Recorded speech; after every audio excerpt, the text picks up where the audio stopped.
یہ لفظ پارلیمنٹ جو ہے، پارلیمنٹ کتنا ہم نے اس کو تقدس عطا کیا ہے اس کا، یعنی ہم اپنے سیاستدانوں کی بھی اور دوسروں کی تقریریں سنتے ہیں تو میں ایسے لگتا ہے کہ اس پارلیمنٹ کا تقدس شاید قرآن و سنت کے اندر العیاذ باللہ شاید کہیں آیا ہوگا، جبھی اس کا اتنا ذکر اہتمام کے ساتھ ہوتا ہے کہ بالکل لگتا ہے کہ وضو کر کے یہ نام لینا چاہیے، اس کے بغیر تو گستاخی کا اندیشہ ہوتا ہے۔ بادشاہ کے پاس، برطانیہ کے بادشاہ کے پاس جب وفود آیا کرتے تھے تو وفد کی شکل میں علاقے کے جو زمیندار ہوتے تھے اس زمانے کے اندر، جو لارڈز ہوتے تھے، یہ ہاؤس آف لارڈز کا تصور بھی تو وہیں سے نکلا، جو ان کے آپ کو پتہ ہے پارلیمنٹ کے دو ایوان ہوتے ہیں، ایک تو وہ لوگ ہیں جو الیکٹ ہو کر آتے ہیں جیسے ہمارے یہاں نیشنل اسمبلی ہے، اور ایک ہمارے یہاں سینٹ ہے جو الیکٹ نہیں ہوتی، تو وہاں پر بھی ایک ہاؤس آف لارڈز ہے، ایک کو ہاؤس آف کامن کہتے ہیں۔ تو جو ہاؤس آف لارڈز ہے یا اس کا جو تصور پہلے تھے، یہ لوگ آتے تھے ان کے پاس اور بادشاہ کو اپنے مسائل پیش کرتے تھے، اپنے علاقے کے ٹیکسیشن کے ایشوز ہوتے تھے کہ ٹیکسز کم کیے جائیں، قیمتوں کے، امن و امان کے، اس جگہ کو پارلے، اس وفد کو پارلے کہتے تھے، ادھر سے تصور نکلا ہے۔ اور آپ آج بھی اگر اس کی اصطلاحات اور اس کی روایات کو آپ دیکھیں تو پوری اس کی پیروی ہے۔ آپ نے کبھی غور کیا ہے کہ یہ پارلیمنٹ کے سپیکر کو سپیکر کیوں کہتے ہیں؟ حالانکہ وہ تو خاموش رہتا ہے، سپیکر تو بولنے والے تو دوسرے لوگ ہوتے ہیں جو ایوان کے لوگ بول رہے ہوتے ہیں۔ ایک دفعہ برطانوی پارلیمنٹ کے اندر بادشاہ کے سامنے بات پیش کرنے کے لیے کسی بندے کا انتخاب،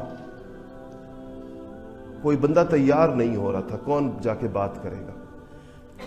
تو کسی ایک کا انتخاب کر لیا، باقی لوگوں نے جو آئے ہوئے تھے بات کرنے کے لیے، جو میں نے پارلیمنٹ کے ابتدائی تصور بتایا، تو وہ جا نہیں رہا تھا، اس کو ہمت نہیں ہو رہی تھی۔ تو یہ کچھ لوگ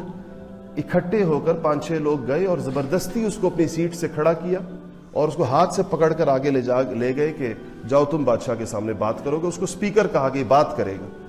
اس وقت سے ایوان کے اندر ایک آدمی کو سپیکر کہا جانے لگا، اور چونکہ اس کو اٹھا کر لے کر گئے تھے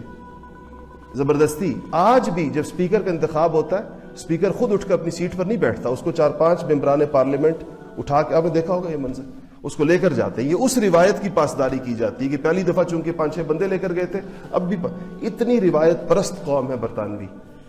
اور ہم سے مطالبہ ہے اپنی روایات چھوڑ دو، اور ہم بڑے فخر سے چھوڑتے ہیں۔ روایت شکن بندے کو بہت بڑی توپ چیز سمجھتے ہیں۔ اور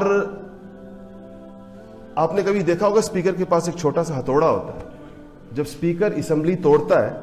تو وہ ہتھوڑا مارتا ہے اپنی میز کے اوپر۔ وہ ہتھوڑے کا کیا تصور ہے؟ یہ بھی ایک دفعہ ایک بادشاہ کو پارلیمنٹ میں غصہ آیا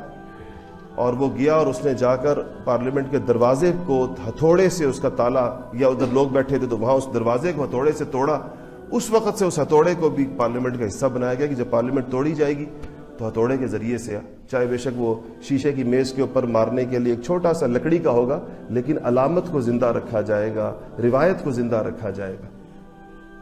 آج بھی جب برطانوی پارلیمنٹ کا پہلا اجلاس ہوتا ہے، آپ کبھی اس کی تفصیلات دیکھیں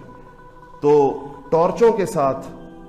کچھ لوگ، یعنی جو محافظین ہوتے ہیں، وہ اندر جاتے ہیں اور وہ جا کے پارلیمنٹ کے پورے ہال کی تلاشی لیتے ہیں ٹارچوں کے ساتھ۔ حالانکہ روشنیوں کا زمانہ، کیمروں کا زمانہ آ گیا ہے، لیکن وہ کہتے ہیں چونکہ پہلی پارلیمنٹ کے اندر ٹارچ کے ساتھ اس زمانے کی جو مشعلیں تھیں، ان مشعلوں کے ساتھ تلاشی لی گئی تھی، تو اس روایت کو قائم رکھا جائے گا، اب بھی مشعلوں کے ساتھ جایا جائے گا۔ تو عرض میں یہ کر رہا تھا کہ ٹھیک ہے، ان چیزوں کا مذہب کے ساتھ ایک تعلق نہیں ہے، لیکن مذہب سے بالکل آزاد بھی نہیں ہے، اس کو ظاہراً ایسے رکھا گیا ہے کہ دنیا کے کسی مذہب کو بھی اس کو قبول کرنے میں تامل نہ ہو۔